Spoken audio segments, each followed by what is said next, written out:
mountain pinnacles slumber, valleys, crags, and caves are silent. "Listen to me," said the demon as he placed his hand upon my head. "The region of which I speak is a dreary region in Libya, by the borders of the river Zaire, and there is no quiet there, nor silence. The waters of the river have a saffron and sickly hue, and they flow not onwards to the sea, but palpitate forever and forever beneath the red eye of the sun with a tumultuous and convulsive motion. For many miles on either side of the river's oozy bed is a pale desert of gigantic water lilies. They sigh one unto the other in that solitude, and stretch towards the heaven their long and ghastly necks, and nod to and fro their everlasting heads. And there is an indistinct murmur which cometh out from among them, like the rushing of subterranean water, and they sigh one unto the other. But there is a boundary to their realm, the boundary of the dark, horrible, lofty forest. There, like the waves about the Hebrides, the low underwood is agitated continually, but there is no wind throughout the heaven, and the tall primeval trees rock eternally hither and thither, with a crashing and mighty sound, and from their high summits, one by one, drop everlasting dews, and at the roots strange poisonous flowers lie writhing in perturbed slumber, and overhead, with a rustling and loud noise, the gray clouds rush westwardly forever, until they roll, a cataract, over the fiery wall of the horizon. But there is no wind throughout the heaven, and by the shores of the river Zaire there is neither quiet nor silence.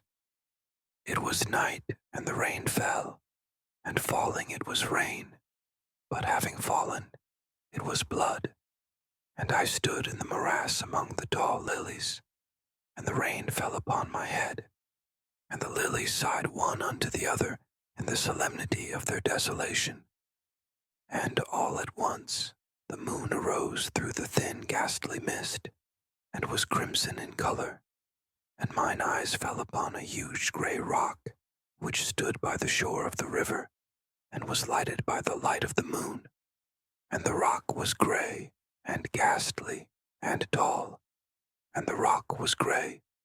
Upon its front were characters engraven in the stone, and I walked through the morass of water lilies, until I came close unto the shore, that I might read the characters upon the stone, but I could not decipher them, and I was going back into the morass, when the moon shone with a fuller red, and I turned and looked again upon the rock, and upon the characters, and the characters were desolation. And I looked upwards, and there stood a man upon the summit of the rock, and I hid myself among the water lilies, that I might discover the actions of the man. And the man was tall and stately in form, and was wrapped up from his shoulders to his feet in the toga of old Rome.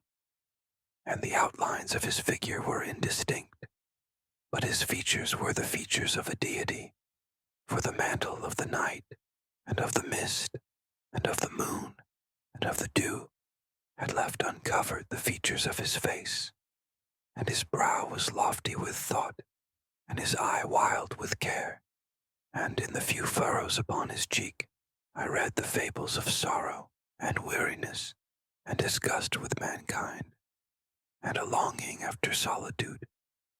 And the man sat upon the rock, and leaned his head upon his hand, and looked out upon the desolation. He looked down into the low, unquiet shrubbery, and up into the tall primeval trees, and up higher at the rustling heaven, and into the crimson moon. And I lay close within shelter of the lilies, and observed the actions of the man. And the man trembled in the solitude, but the night waned, and he sat upon the rock. And the man turned his attention from the heaven, and looked out upon the dreary river Zaire, and upon the yellow ghastly waters, and upon the pale legions of the water lilies. And the man listened to the sighs of the water lilies, and to the murmur that came up from among them.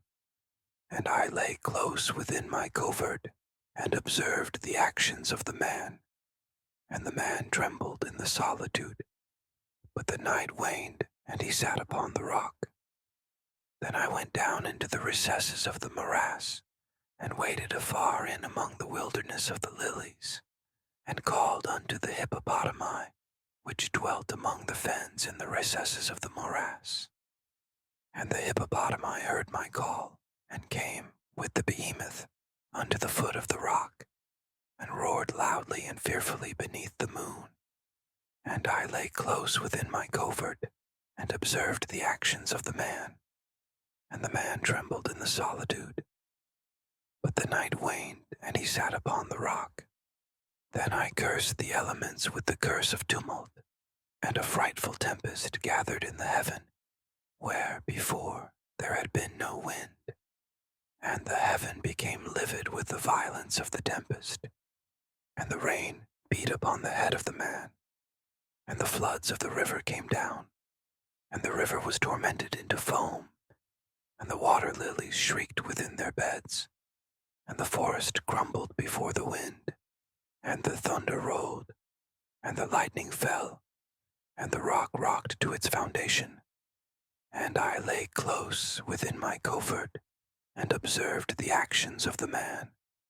And the man trembled in the solitude. But the night waned, and he sat upon the rock.